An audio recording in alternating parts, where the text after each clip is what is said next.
Bismillahirrahmanirrahim. Our today's topic is preparation of alkenes.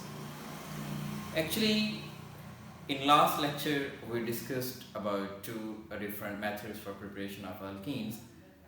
यहाँ पे हमने उसी चीज़ को फर्दर कंटिन्यू करना है.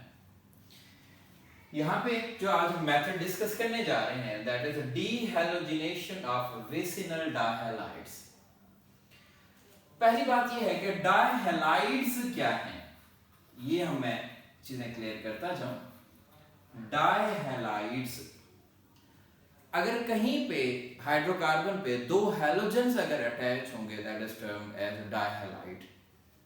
ठीक है, if hydrocarbon contains two halogen atoms, two halogen groups या two halogen atoms होंगे then that is named as dihalide. अब ये डायहैलाइड मुख्तलिफ टाइप्स के होते हैं. जेमिनल डायहैलाइड्स भी होते हैं और वेसिनल डायहैलाइड्स भी होते हैं. अगर हम वेसिनल डायहैलाइड की बात करें, दूसरा हमारे पास जेमिनल डायहैलाइड है, अगर हम इसकी बात करें इसमें हम इसको डिफरेंशिएट कर सकते हैं. वेसिनल डायहैलाइड ये होता है if two halogen groups attached at adjacent positions,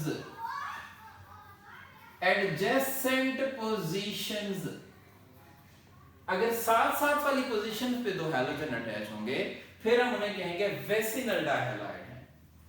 और अगर दो हैलोजन अटैच्ड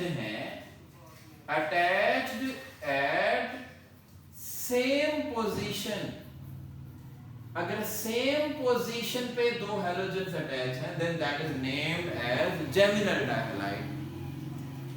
अब यहाँ पे हमने जो एक्सप्लेन करना है वो वेसिनल डायहैलाइड को एक्सप्लेन करना है. अगर एडजेसेंट पोजीशन पे दो हैलोजेंस हैं, जैसा कि जनरल अगर हम इक्वेशन की तरफ आए तो जनरल इक्वेशन हमारे पास ये है R, यहाँ पे CH2, इधर भी हाइड्रोजन ग्रुप और इधर भी हाइड्रोजन ग्रुप, दैट इज वेसिनल डायहैलाइड. हम यहाँ पे जिंक मेटल जो है वो यूज करते हैं in the presence of methanol as a solvent. अब रिएक्शन क्या होता है, ये जिंक इन दोनों हैलोजेंस को यहां से रिमूव कर लेगा, जिसकी वजह से हमारे पास ZnX2 की फॉर्मेशन होगी, जिंक हैलाइड की फॉर्मेशन होगी.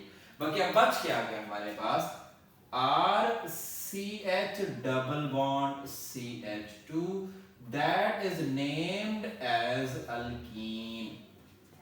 अल्कीन की फॉर्मेशन होगी, यहां से भी हाइड्रोजन निकला, इधर से भी हाइड्रोजन निकला तो डबल बॉन्ड आ गया and double bond formation is called alkyne. दूसरे अगर हम एग्जांपल की तरफ आए तो एग्जांपल हमारे पास है CH2, यहां पे भी Br ग्रुप और यहां पे भी Br ग्रुप. अगर दो हैलोजन अटैच हैं और हम जिंक मेटल यहां पे अप्लाई कर रहे हैं in the presence of methanol, way zinc bromide eliminate हो जाएगा, ZnBr2 की फॉर्मेशन. बच क्या गया CH2, that is ethene is a alkene. तो हमने डीहैलोजिनेशन करा दी कि हमारे पास डायहैलाइड्स है उसकी डीहैलोजिनेशन होगी, हमारे पास अल्कीन की फॉर्मेशन होगी. अगर हम फर्दर एग्जांपल पे आए तो हमारे पास CH3, CH एंड CH3, यहाँ पे भी कोई हैलोजन है और इधर भी हमारे पास हैलोजन है. जिंक मेटल हम यूज करते हैं, ZnBr2 लॉस हो गया. अब जिन का पोजीशन से हैलोजन लॉस होगा वहीं पे डबल बॉन्ड आएगा. यहाँ पे नहीं लगाना, यहाँ पे नहीं लगाना, बल्कि उन्हीं पोजीशंस पे लगाना है. CH3, CH double bond CH and CH3, हमारा सॉल्वेंट वही मेथनॉल है, दैट इज ब्यूटेन, 2-ब्यूटेन की फॉर्मेशन होगी. तो इस मेथड में हमने डीहैलोजिनेशन कराई और डीहैलोजिनेशन भी हमने दो एडजेसेंट पोजीशन से हैलोजेंस को रिमूव करा लिया. तो इस मेथड से अल्कीन की प्रिपरेशन की जा सकती है. अगर हम नेक्स्ट मेथड की तरफ आए, नेक्स्ट मेथड हमारे पास कोल्स इलेक्ट्रोलिसिस है। कोल्स इलेक्ट्रोलिटिक मेथड है हमारे पास। ये बड़ा इंपॉर्टेंट मेथड है, कोल्स इलेक्ट्रोलिटिक मेथड। ये अल्केन्स में भी यूज होता है, अल्कीन्स में भी यूज होता है और अल्काइंस में भी यूज होता है। यहां पे हम जो कोल्स इलेक्ट्रोलिसिस कराते हैं, तो जो हम साल्ट लेते हैं वो साल्ट हमारे पास डाइकार्बोक्सिलिक एसिड का साल्ट होगा। डाइकार्बोक्सिलिक एसिड का यहां पे हम जो साल्ट है वो अप्लाई करते हैं। डाइकार्बोक्सिलिक एसिड में हम सक्सीनिक एसिड ले सकते हैं, उसका हम साल्ट ले सकते हैं जिसको हम सक्सीनेट के तौर पे देखेंगे। अब अगर हम इसके रिएक्शन की तरफ आए, मैं अगर साल्ट की प्रिपरेशन की तरफ जाऊं तो साल्ट हमारे पास क्या हो सकता है, CH2C double bond OH, CH2C double bond O and OH। अब ये जो हमारे पास एसिड है, that is succinic acid, that is dicarboxylic acid, 1,4-butane dicarboxylic acid। अगर हम इसको सोडियम हाइड्रोक्साइड के साथ ट्रीट कराएंगे तो हमारे पास साल्ट की फॉर्मेशन होगी, CH2CH2 double bond O negative Na positive, double bond O negative Na positive by loss of H2O। Hydrogen is replaced by sodium metal. इसे हम डायसोडियम सक्सीनेट भी कहते हैं। Disodium succinate, that is a salt. हमने इसकी hydrolysis कराती है। No doubt water भी वहां पे मौजूद है, लेकिन ये सॉल्ट भी हमारे पास मौजूद है। अब हम इसके स्टेप्स की तरफ आते हैं। इसमें पहला स्टेप हम आयनाइजेशन पे आते हैं कि अगर हम अपने सॉल्ट की आयनाइजेशन करा लें तो कैसे होगा। इसको जरा अगर मेंशन करें तो हमारे पास CH2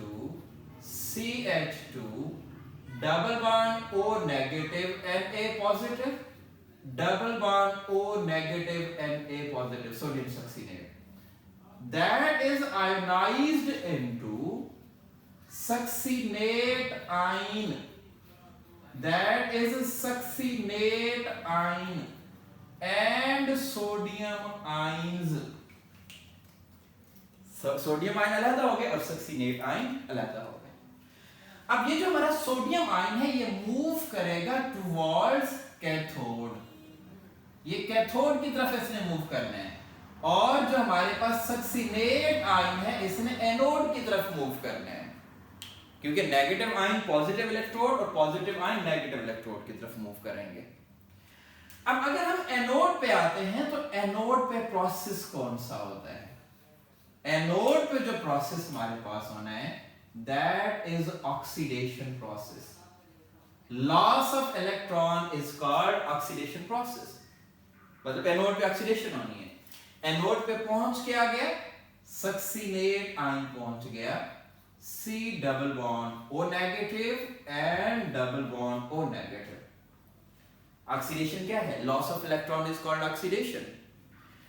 अब अगर ये ऑक्सीडाइज होता है that should be converted into free radical।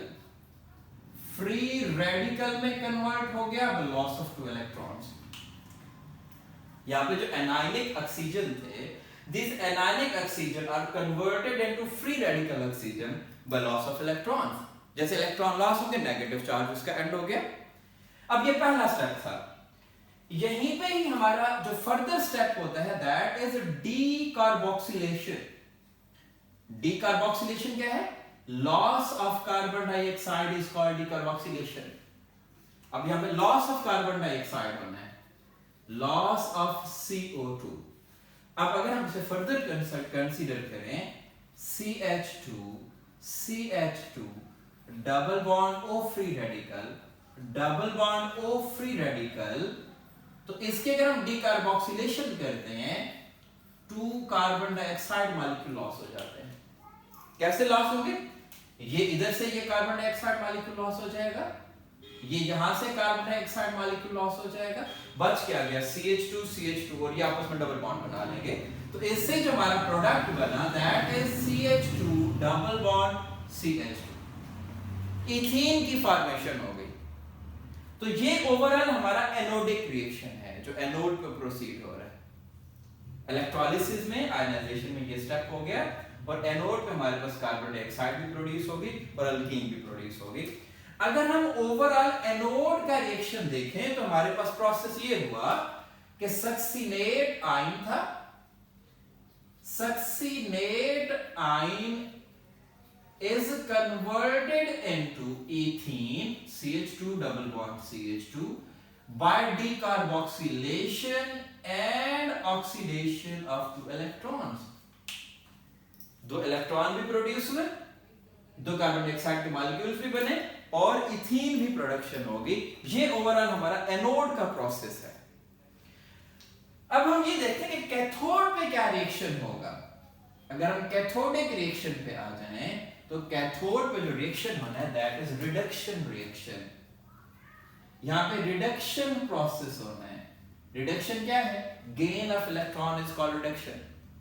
अब अगर हम यहां पे मेंशन करें 2H2O by gain of 2 electron converted into H2 gas and 2OH negative। अब कैथोड पे हमारे पास सोडियम आयन भी पहुंचे हुए हैं, 2Na positive 2OH negative converted into 2NaOH। तो अगर हम इसको ओवरऑल रिएक्शन को कंसीडर करें 2H2O plus 2Na positive plus 2 electrons converted into NaOH by loss of hydrogen gas। ये ओवरऑल जो प्रोसेस हुआ वो क्या हो गया? कैथोड पे प्रोसेस हुआ और ये ओवरऑल कहां पे हुआ? एनोड पे प्रोसेस हुआ। अगर हम इस रिएक्शन को कैथोडिक रिएक्शन और एनोडिक रिएक्शन दोनों को कंबाइन करें तो हमारे पास ओवरऑल जो रिएक्शन आना है, इलेक्ट्रॉन से कैंसिल हो जाएंगे, तो ओवरऑल रिएक्शन जो हमारे पास आएगा तो हमने succinate ion CH2 double bond O negative CH2 double bond O negative. अगर हम आयोनाइजेशन स्टेप को भी साथ ले चलें तो हमारे पास ये आयंस हैं। अगर हम इसमें वाटर मॉलिक्यूल्स ऐड करते हैं that is converted into ethene double bond CH2 and CO2 2 molecules and H2 molecules and NaOH molecules। हमारे पास जो टारगेट प्रोडक्ट है इथीन वो तो बन गया, लेकिन डीकार्बोक्सिलेशन भी हुई, NaOH के मॉलिक्यूल्स भी बन गए और H2 के मॉलिक्यूल्स भी बन गए। तो ये ओवरऑल डीकार्बोक्सिलेशन प्रोसेस है जिसमें हम इथीन या अल्कीन की प्रिपरेशन करते हैं। इस कोल्स इलेक्ट्रोलिटिक मेथड की लिमिटेशंस ये हैं कि इसमें हम तमाम टाइप के अल्कीन्स प्रिपेयर नहीं कर पाते। दूसरा यह है कि इसमें साइड प्रोडक्ट्स ज्यादा बनते हैं जिसकी वजह से हम ये कहते हैं इसकी ओवरऑल यील्ड लो रह जाती है, एफिशिएंसी ऑफ रिएक्शन लो रह जाती है। ये हमने अल्केन्स की जो कोल्स इलेक्ट्रोलिटिक मेथड पढ़ा उसमें भी हमने ये चीजें डिस्कस की थी। लास्ट हम प्रिपरेशन पे आते हैं दैट इज पार्शियल हाइड्रोजिनेशन।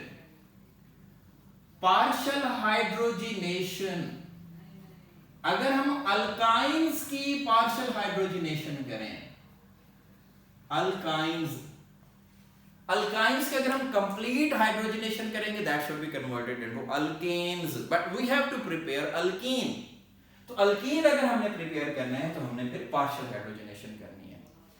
इसमें हम सिस अल्कीन भी प्रिपेयर करते होते हैं, सिस अल्कीन्स, और हम ट्रांस अल्कीन की तरफ भी जाते होते हैं कि ट्रांस अल्कीन्स की प्रोडक्शन भी पॉसिबल है। It depends upon conditions. अगर हम कंडीशंस चेंज करेंगे तो हमारे पास सिस और ट्रांस अल्कीन की जो प्रिपरेशन है वो डिफरेंट होती है। इसमें देखें अगर हमारे पास RC ट्रिपल बॉन्ड Cr है, इसमें हम H2 ऐड करते हैं in the presence of Lindlar's catalyst. Lindlar's catalyst क्या है? प्लेडियम है, BaSO4 है और क्विनोलिन एज ए सॉल्वेंट है। as Lindlar's catalyst। तो फॉर्मेशन किसकी होगी? यहां पे हम कहते हैं कि हमारे पास C double bond C H H R and R, that is cis। दोनों R ग्रुप सेम साइड में और H ग्रुप सेम साइड में है, cis अल्कीन की फॉर्मेशन होगी। या अगर हम इस तरह से मेंशन करते हैं कि हमारे पास CH3 carbon triple bond carbon CH3, इसमें हम H2 ऐड करते हैं in same Lindlar's catalyst. Lindlar's catalyst जो मैं यहां पे एक्सप्लेन कर चुका हूं कि हमारे पास ओवरऑल जो कंपोजिशन है लिंडलर कैटलिस्ट है, that should be converted C double bond C H H and CH3 and CH3, that is also cis alkene। मतलब अगर हम अपनी कंडीशन में लिंडलर कैटलिस्ट अप्लाई करेंगे तो cis alkene की प्रिपरेशन होगी, that is partial hydrogenation, not complete hydrogenation। और अगर हम ऐसा कहते हैं RC triple bond CR alkyne है, इसमें हम हाइड्रोजन ऐड करते हैं लेकिन sodium in the presence of liquid ammonia, और -33 सेल्सियस टेम्परेचर हम प्रोवाइड करते हैं। -33 इसलिए प्रोवाइड करते हैं क्योंकि अमोनिया लिक्विड इसी टेम्परेचर पे एग्जिस्ट करता है। तो हमारे पास जो प्रोडक्ट बनेगा that should B double bond C RH and HR, that is trans alkene। तो अगर हम सोडियम और लिक्विड अमोनिया यूज करेंगे तो ट्रांस अल्कीन बनेंगे, होगी यहाँ पे भी पार्शियल हाइड्रोजनेशन। और अगर हम लिंडलर्स कैटलिस्ट अप्लाई करेंगे तो वहां पे भी हमारे पास अल्कीन बनेगी, लेकिन बनेगा क्या? सिस हमारे पास बनेंगे। ये हमारा आज का टॉपिक था जिसमें हमने प्रिपरेशन ऑफ अल्कीन्स को डिस्कस किया। 3 डिफरेंट मेथड्स हमने यहाँ पे डिस्कस किए हैं। पहला डीहाइड्रोहेलोजिनेशन ऑफ वेसिनल डायहैलाइड्स। वेसिनल डायहैलाइड में हम हैलोजेंस को रिमूव करते हैं with the help of zinc metal. दूसरा हमारा कोल्स इलेक्ट्रोलाइटिक मेथड था, डीकार्बोक्सिलेशन कराते हैं, ओवरऑल आयनाइजेशन होती है, इलेक्ट्रोलिसिस होती है, सॉल्ट लिया जाता है डाइकार्बोक्सिलिक एसिड का, और एंड पे मैंने जो कंप्लीट रिएक्शन है वो भी यहाँ पे मेंशन कर दिया कि हमारे पास साइड प्रोडक्ट्स भी बनते हैं और अल्कीन भी बनता है। और लास्ट हमारा ये था कि अगर हम अपने अल्काइंस के जो अनसैचुरेटेड हाइड्रोकार्बन हैं उनकी पार्शियल हाइड्रोजनेशन करें तो सिस और ट्रांस दोनों पॉसिबिलिटीज हैं, that depends upon the condition. ये कंडीशन देंगे तो सिस अल्कीन बनेगा, और ये कंडीशंस अगर हम प्रोवाइड करेंगे तो हमारे पास ट्रांस अल्कीन बनेगा। Thank you very much.